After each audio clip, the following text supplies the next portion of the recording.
오늘 본문은 성경에서 어쩌면 보면 제일 어두운 시대를 살아낸 예레미야의 눈물이 담겨져 있는 하나님의 말씀입니다.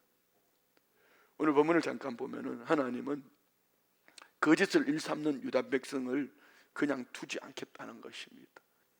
예레미야는 슬퍼할 수밖에 없었다는 것입니다.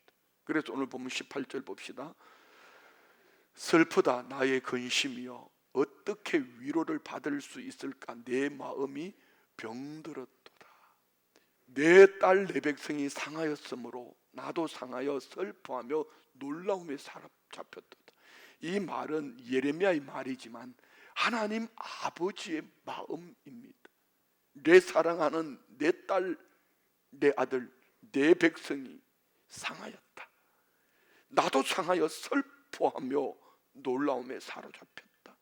그래서 9장 1절에 보면은 어찌하면 내 머리는 물이 되고 내 눈은 눈물 근원이 되고 죽임을 당한 내 딸, 내 백성을 위하여 주야로 울리로다.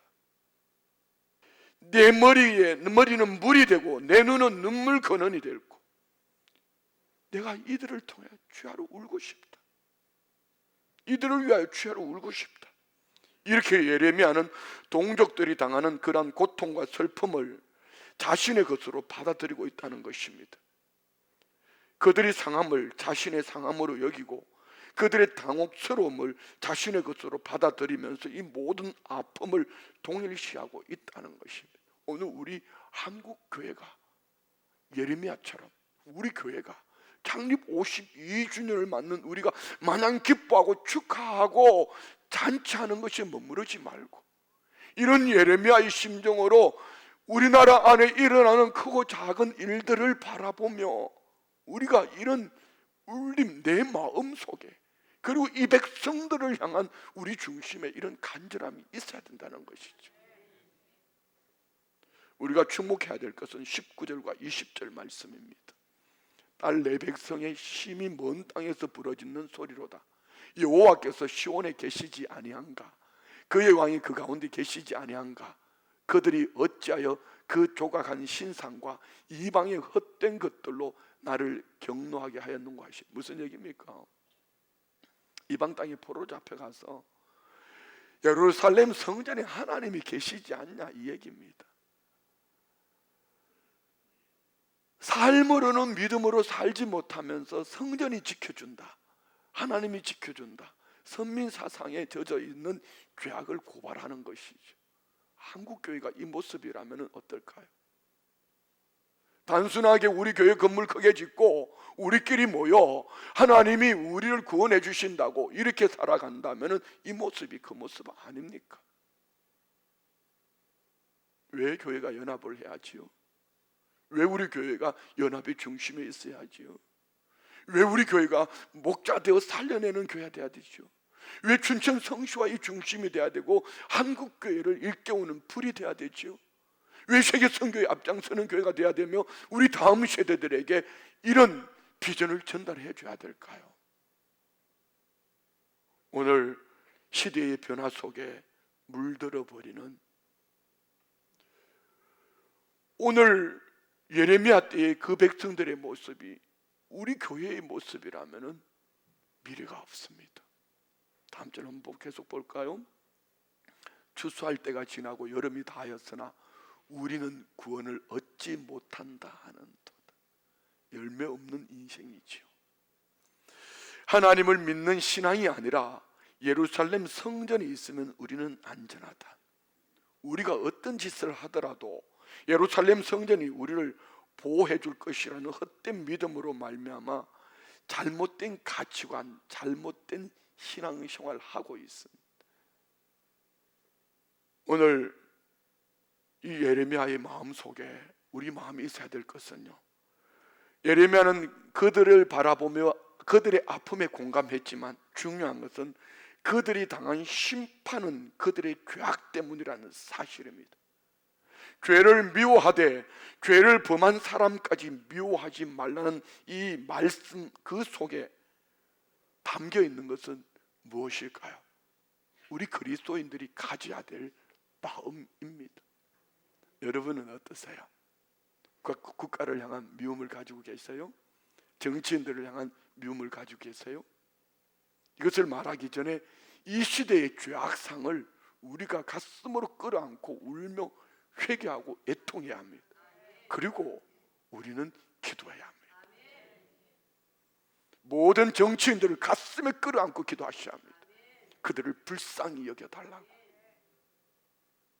예레미야는 이런 그들의 죄악성을 들춰내서 그들의 잘못을 지적하는 것이 목적이 아니라 미래와 희망을 주는 것이 목적입니다. 그래서 우리도 이런 일들 속에 잘못된 것은 드러나야 하고, 그렇지만 우리가 그것을 가지고 일관되게 울고 앉아있을 것이 아니라 우리 교회가 일어나서 이 시대 앞에 무엇을 줄 수 있을까? 이런 어두운 시대, 악한 세태 속에서 미래와 희망을 우리는 줘야 합니다.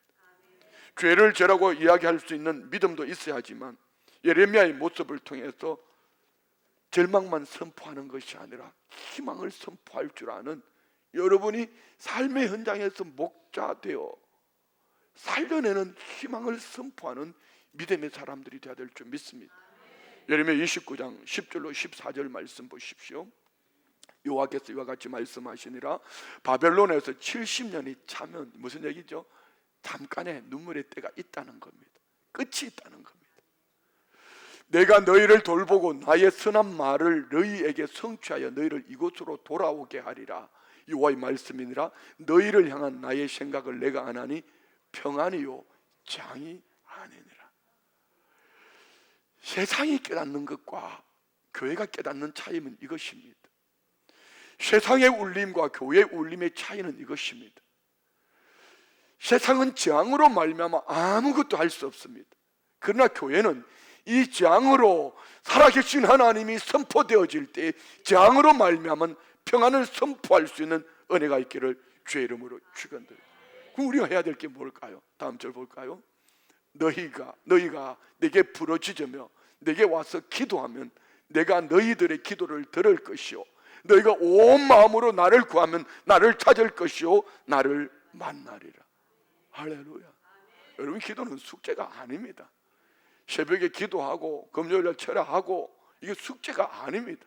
살아계신 하나님이 우리의 기도를 들으시고 이것은 재앙이 아니라 미래와 희망을 주는 것이다.